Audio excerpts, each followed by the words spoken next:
Good morning ಸ್ನೇಹಿತರೆ. ಇವತ್ತು ಒಂದು ಸೌರವ್ಯೂಹದ ಪ್ರಾಜೆಕ್ಟ್ ವರ್ಕನ್ನು ಮಾಡಿದ್ದೀನಿ.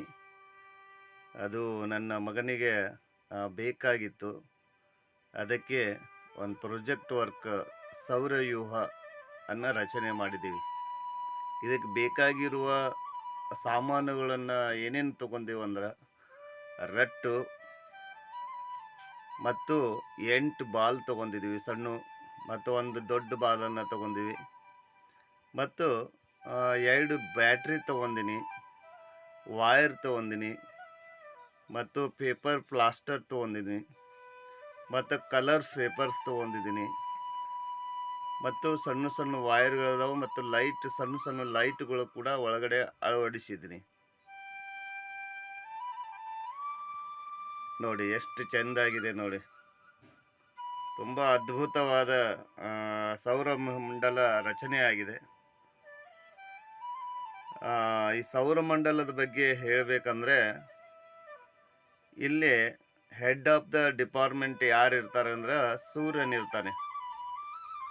ಸೌರವ್ಯೂಹವು ಸೂರ್ಯ ಮತ್ತು ಗ್ರಹಗಳನ್ನು, ಕ್ಷುದ್ರ ಗ್ರಹಗಳನ್ನು ಒಳಗೊಂಡಂಥ ಒಂದು ಸೌರವ್ಯೂಹ ಇದು. ಇಲ್ಲಿ ಸೂರ್ಯನು ಗ್ರಹಗಳ ಕೇಂದ್ರದಲ್ಲಿ ಇರ್ತಾನೆ.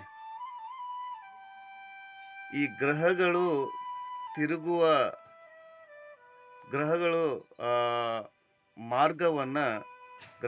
ಮಾರ್ಗವನ್ನು ನಾವು ಕಕ್ಷೆ ಅಂತ ಕರಿತೀವಿ. ಇಲ್ಲಿ ಸೂರ್ಯನಿಗೆ ಅತ್ಯಂತ ಹತ್ತಿರದಲ್ಲಿರುವ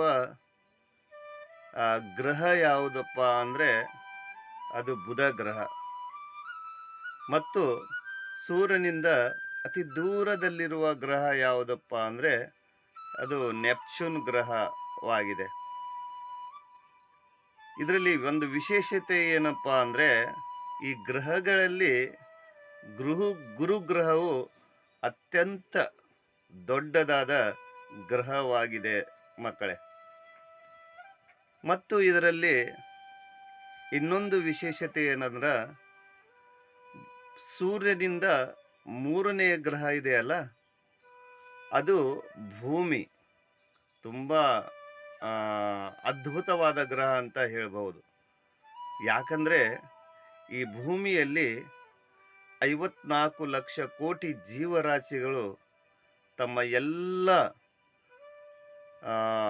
ತಮಗೆ ಏನೇನು ಬೇಕೋ ಅವೆಲ್ಲ ಸಿಗ್ತಾವಂದರೆ ಈ ಒಂದು ಭೂಮಿ ಗ್ರಹದಲ್ಲಿ ಮಾತ್ರ ಸಿಗತ್ತೆ. ಇಂಥ ಒಂದು ಅದ್ಭುತವಾದ ಸೌರವ್ಯೂಹ ಮಂಡಲದ ರಚನೆ ಆಗಿದೆ. ಈಗ ಅದನ್ನು ನನ್ನ ಮಗ ಆನ್ ಮಾಡಿ ತೋರಿಸ್ತಾನೆ ನೋಡಿ. ಇಲ್ಲಿ ನೋಡಿ, ಹೌದಲ್ಲ, ಕಣ್ಣಿಗೆ ಕುಕ್ಕು ಅಂತ ದೃಶ್ಯ ಆಗಿದೆ. ತುಂಬ ಅದ್ಭುತವಾದ ಒಂದು ದೃಶ್ಯ. ಆಕಾಶದ ಎಲ್ಲ ಗ್ರಹಗಳು ಮನೆಯಲ್ಲೇ ಇದಾವಪ್ಪ ಎನ್ನುವಂಥ ದೃಶ್ಯ ನಮಗೆ ಗೋಚರಿಸ್ತಾ ಇದೆ. ಕಣ್ಣು 2 ಸಾಲದು ನೋಡಲಿಕ್ಕೆ. ಅಷ್ಟು ಅದ್ಭುತವಾದ ಗ್ರಹಗಳನ್ನು, ಸೂರ್ಯನನ್ನು, ಆಕಾಶವನ್ನು, ಚುಕ್ಕೆಗಳನ್ನು ನಾವೆಲ್ಲವೂ ಇಲ್ಲೇ ಮನೆಯಲ್ಲೇ ಕುಂತು ನೋಡ್ತಾ ಇದ್ದೀವಿ.